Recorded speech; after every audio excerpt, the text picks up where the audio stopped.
నమస్తే అండి. ఈరోజు తలకోన దగ్గరలో ఉన్న నాగినేనివారిపల్లి అనే ఊరికి వచ్చామండి. మా ఫ్రెండ్ వాళ్ళ పేరెంట్స్ చేసిన మర్యాదలు, ఫుడ్ అసలు మామూలుగా లేదు. గోదావరిలోని మాకే ఇంక చాలు బాబు ఆపేయండి అనేసాం. రాగి సంగటి అయితే మామూలుగా లేదు.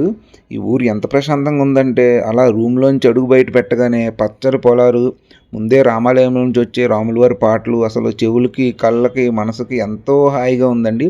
ఈ మిరపకాయ చూసారా ఎంత ఉందో? మన సైడ్ ఎక్కడా నేను చూడలేదండి ఇవి. ఇంకా ఇంట్లోనే చక్కగా వామాకు మొక్క ఒకటి వేసుకున్నారండి. మంచిగా బజ్జీలు వేసుకొని తినొచ్చు. మా ఫ్రెండ్ వాళ్ళ నాన్నగారండి మాకు మామిడి తోట గురించి ఎన్నో విషయాలు చెప్పారు.